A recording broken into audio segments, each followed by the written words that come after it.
सोमवारी काल रात्री 9च्या सुमारास कुर्लाच्या पश्चिम भागामध्ये एक भीषण अपघात झाला। या अपघातामध्ये बसने 50 ते 40 जणांना चिरडल्याची धक्कादायक माहिती समोर आली आणि त्यामध्ये 7 जणांचा मृत्यू झाला। बसचं ब्रेक फेल झाल्यामुळे चालकाचं गाडीवरील नियंत्रण सुटलं, त्यामुळे हा अपघात झाल्याची माहिती समोर आली। पण काही घटनास्थळी असलेल्या लोकांनी हे सांगितलंय, बस चालक हा दारूच्या नशेत होता आणि त्याला मोठी गाडी चालवण्याचा अनुभव नव्हता। या घटनेनंतर मुंबई फायर ब्रिगेड आणि मुंबई पोलिसांनी तात्काळ बचाव कार्य सुरू केलं। या दुर्घटनेमध्ये जखमी झालेल्या रुग्णांवरती मुंबईतील बाबा हॉस्पिटलमध्ये उपचार करण्यात येत आहे। आतापर्यंत 7 जणांचा मृत्यू झाला असून यामध्ये मृत्यू लोकांची संख्या वाढण्याची शक्यता वर्तवली जाते। मुंबई कुर्ल्यामध्ये रात्री 9 वाजता नेमकं काय घडलं, हा भीषण अपघात कसं काय झाला, चला त्याबद्दल सविस्तर जाणून घेऊ। कुर्ला पश्चिमेला असलेला SB बर्वे मार्ग हा कायमच गजबजलेला मार्केट परिसर असल्यामुळे त्या ठिकाणी लोकांची नेहमीच गर्दी असते। त्याच वेळेस एक बस भरधाव वेगाने त्या मार्गावरती आली।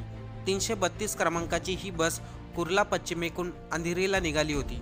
वेगात असलेली ही बस SB बर्वे मार्गावरती असलेल्या रिक्षा, स्कूटर गाड्यांना एका पाठोपाठ गाड्यांना चिरडत पुढे गेली। यामध्ये रस्त्यावरती असलेल्या लोकांबरोबरच वाहनामध्ये असलेले अनेक लोक चिरडले गेले। या बसचा वेग इतका जास्त होता की जवळपास 200 ते 300 मीटरवरती असणाऱ्या सर्व गाड्या या बस खाली चिरडल्या गेल्या। यामध्ये अनेक गाड्यांचा चक्काचूर झाला।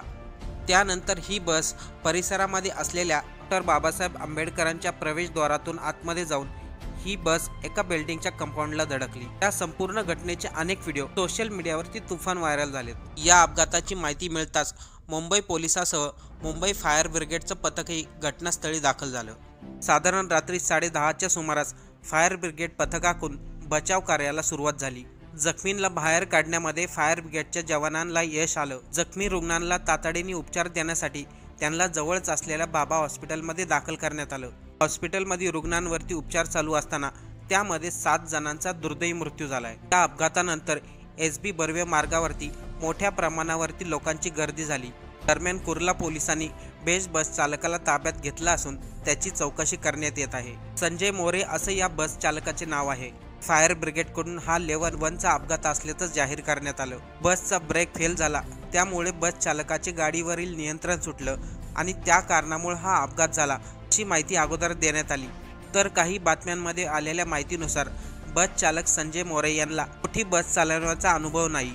संजय मोरे हा घाटकोपरमधील असलपा परिसरामध्ये राहणारा रहिवासी। संजय मोरे हा करोना काळापासून कंत्राटी पद्धतीने बेस्टमध्ये कामाला लागला होता। सुरुवातीला संजय मोरे लहान आकाराच्या गाड्या चालवायचा, पण 1 डिसेंबर पासून संजय मोरे यांना इलेक्ट्रिक बस चालवण्यासाठी दिली होती। त्यासाठी संजय मोरेने 10 दिवस बस चालवण्याची ट्रेनिंग देखील घेतली होती। पण फक्त 10 दिवसाच्या ट्रेनिंगवरती संजय मोरेला पॉवर स्टेअरिंग असलेली इलेक्ट्रिक बस चालवायला देणं योग्य होतं का, असा आता प्रश्न उपस्थित केला जातोय। त्यामुळे या अपघातासाठी बेस्ट प्रशासनाला जबाबदार ठरवलं जातंय। या दरम्यान पोलिसांनी संजय मोरेवरती मनुष्यबळाचा गुन्हा दाखल केला आहे। बस चालवत असताना संजय मोरे हा दारूच्या नशेत होता, असं काही घटनास्थळी असलेल्या लोकांनी देखील माहिती दिली। या अपघातानंतर स्थानिक लोकांनी संजय मोरेला बेदम मारहाण केल्याचे काही व्हिडिओ व्हायरल झाले। याच दरम्यान संजय मोरेने बसचं ब्रेक फेल झाले कारणामुळे गाडीवरील नियंत्रण सुटलं आणि अपघात झाला, असं संजय मोरेने माहिती दिली। संजय मोरेने बसवरती असताना